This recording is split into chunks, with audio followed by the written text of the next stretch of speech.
राम राम बहन भाइयों माताओं, ज्ञान कहानी नाइट में आप सबका स्वागत है। आज मैं आपको सावन मास महात्म्य का 12वां अध्याय सुनाऊंगी। 11वां अध्याय में आपने प्रतिपदा और द्वितीय तिथि का महात्म्य सुना कि वो व्रत करने से क्या फल मिलता है, और आज इस अध्याय में आप तृतीया और चतुर्थी का महत्व सुनोगे कि तृतीया का और चतुर्थी का व्रत करने से क्या फल मिलता है। वो शंकर भगवान जी बताते हैं। भगवान शंकर सनत कुमार जी से बोले, अब तुम सावन मास शुक्ल तृतीया की तिथि को किया जाने वाला श्रवण गौरी व्रत सुनो। उस दिन प्रातः का स्नान करके 16 उपचार से भगवान शिव एवं माता गौरी की किस प्रकार पूजा करनी चाहिए। हे देवादिदेव, मेरे द्वारा की गई पूजा को आप स्वीकार करें। गौरी माता के व्रत की पूर्ति के लिए 16 बायने दंपतियों को देकर कहना चाहिए, मैं माता गौरी के प्रीत्यर्थ तथा व्रत पूर्ति के लिए उत्तम ब्राह्मण दंपति को बायना देता हूँ। चावल के आटे से निर्मित 16 पकवान बांस की 16 टोकरियों में रखकर उन पर वस्त्र रखकर सहपत्नी 16 ब्राह्मणों को बुलाकर निवेदन करे। मैं व्रत की संपूर्णता और फल प्राप्ति के लिए यह बायना देता हूँ। अलंकार आदि से संपन्न पतिव्रत धर्म युक्त शोभन सुवासिनी इसे आप स्वीकार करे। इस प्रकार 16, 8, 4 या 1 वर्ष व्रत करके उद्यापन करना चाहिए। पूजा की समाप्ति पर कथा श्रवण कर व्यास जी की पूजन करना चाहिए। सनत कुमार भगवान शंकर जी से बोले, हे प्रभु, इस व्रत को सबसे पहले किसने किया, इसका क्या महात्म्य है, उद्यापन की विधि क्या है, इसके जानने से मेरी तीव्र उत्कंठा है। भगवान भोलेनाथ जी ने कहा, हे ब्रह्मापुत्र सनत कुमार, मैं तुम्हारी जिज्ञासा अवश्य पूरी करूंगा।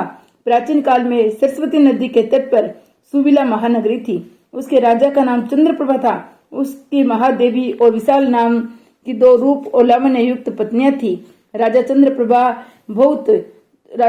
महादेवी रानी को अधिक प्यार करता था। राजा उस पर अपनी जान छिड़कता था। एक दिन राजा शिकार खेलने के लिए वन में गया। वहां उसने शार्दुल, सिंह, बारह, अरना, भैंसे आदि हाथी का शिकार किया। अब राजा को प्यास व्याकुल करने लगी। राजा वन में पानी के लिए इधर उधर घूमने लगा। घूमते हुए एक तालाब पर पहुंचा। उसने तालाब के जल से अपने प्यास बुझाई। पानी पीने के बाद राजा ने इधर उधर देखा तो उसने देखा कि तालाब के किनारे कुछ अप्सराएं गौरी की पूजा कर रही है।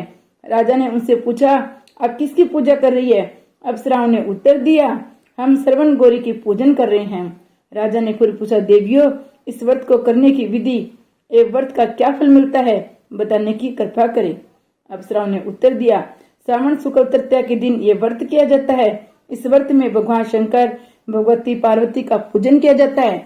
इस व्रत में 16 धागों का डोरा पुरुष अपने दाएं हाथ में, स्त्रियां अपने बाएं हाथ में बांधती है।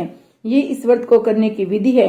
इस व्रत को करने से भगवान शंकर की कृपा से सब मनोकामना पूरी होती है। ये इस व्रत का फल है। ये सुनकर राजा चंद्रप्रभा ने श्रावण मास के शुक्ल पक्ष की तृतीया को अपने दाएं भुजा में 16 धागों वाला डोरा बांधकर व्रत किया।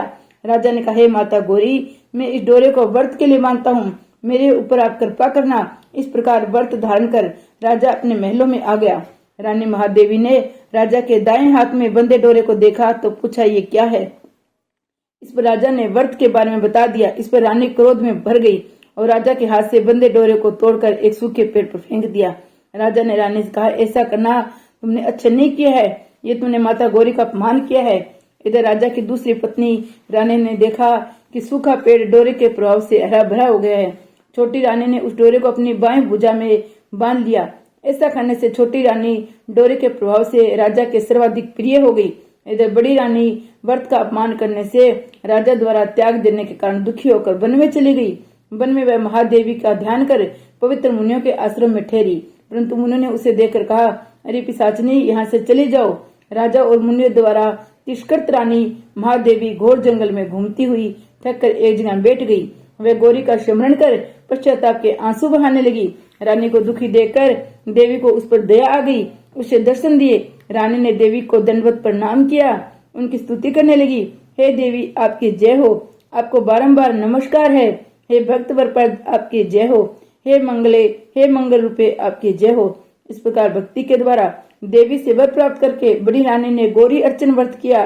व्रत के प्रभाव से राजा बड़ी रानी महादेवी के वरों को वनों से महल में ले आया। देवी के प्रसाद से राजा था उसकी दोनों रानियों की सब इच्छाएं पूर्ण हो गई। दोनों रानियों सहित राजा संपूर्ण राज्य का उपभोग कर समृद्धिशाली हो गया। अंत में राजा व दोनों रानियां देह त्याग कर शिवलोक चली गई। शिव जी बोले, हे तात, जो शोभना पार्वती का व्रत करता है वह मेरा था पार्वती का अत्यंत प्रिय प्राणी हो जाता है। इस लोक में सुख सुविधा भोगकर अपने स्त्रियों पर विजय प्राप्त करके अंत में मेरे लोक को चला जाता है। अब मैं तुम्हें इस व्रत की उद्यापन विधि बतलाता हूँ। शुभ तिथि, शुभ वार, चंद्रबल, ताराबल हो जाने पर मंडप में अष्टदल कमल के ऊपर धान्य, उसके ऊपर घट स्थापित करना चाहिए। उस घट पर 16 पल का बना तांबे का पूर्ण पात्र रखना चाहिए। उस पूर्ण पात्र में तिल भरकर उसके ऊपर पार्वती तथा भगवान शंकर की प्रतिमा रखनी चाहिए। उसके ऊपर 2 श्वेत कपड़े और श्वेत रंग का योगोपवीत रखा जाता है। विधि पूर्वक वेद मंत्रों से पूजन कराकर रात में जागरण करना चाहिए। अगले दिन प्रातः काल पूजा करके हवन करे। पहले ग्रह होम, फिर अधान होम करना चाहिए। जो मिश्रित तिल को घी में मिलाकर 1000 या 100 प्रधान आहुतियां देनी चाहिए। इसके बाद वस्त्र, अलंकार, धेनु आदि से आचार्य की पूजा करनी चाहिए। 16 बहाने निकालकर ब्राह्मणों को देना चाहिए। उन्हें भोजन कराना चाहिए। भोजनोपरांत दक्षिणा भी देनी चाहिए। इसके बाद अपने मित्रों संबंधियों को भोजन कराना चाहिए। स्वयं भी भोजन करना चाहिए। शंकर भगवान की जय। 12वां अध्याय समाप्त। 13वां अध्याय 13वें अध्याय में शंकर भगवान ने चतुर्थी व्रत का महिमा बताई है कि सावन शुक्ल की चतुर्थी व्रत करने से क्या फल मिलता है। भगवान शंकर सनत कुमार से बोले, अब तुम्हें सावन शुक्ल चतुर्थी को किए जाने वाले व्रत दुर्गा गणपति व्रत के बारे में बताता हूँ। त्रिलोक में प्रसिद्ध इस व्रत को भगवती पार्वती ने श्रद्धा पूर्वक किया था। इस व्रत को सरस्वती, इंद्र, विष्णु, कुबेर, अन्य देवता, मुनि, गंधर्व, किन्नर आदि कर चुके हैं। यह व्रत सब प्रकार के पापों को नष्ट करने के लिए किया जाता है। सावन शुक्ल चतुर्थी के दिन एक दंत वाले गणेश जी के सोने की मूर्ति बनवाकर सोने के सिंहासन पर श्रवण की दुर्वा बिछाकर तांबे के कलश पर स्थापित करनी चाहिए। लाल कपड़ा बिछाकर सर्वतोभद्र मंडप का निर्माण कर उसका कलश स्थापित करे। लाल फूल, 5 पत्रों, अपमारग, समी, दुर्वा, तुलसी दल, विल्व पत्र, इस मौसम में होने वाले सुगंधित पुष्पों तथा फलों आदि का निवेद्य रखकर 16 उपचार से गणेश जी की पूजा करके प्रार्थना करनी चाहिए। इस श्रवण निमित्त प्रतिमा में विघ्न विनाशक गणेश जी का आह्वान करता हूँ।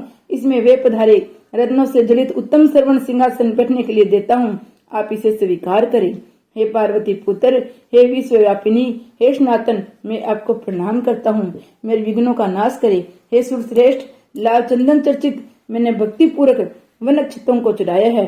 आप इसे स्वीकार करें। लोगों के अनुग्रह के लिए तथा दानों के विनाश हेतु एकदम ये आपका पतवार है।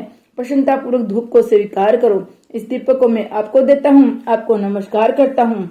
गण नाथवा वैदिक मंत्र से लड्डू था खीर, कपूर और इलायची युक्त पान आपको समर्पित करता हूँ।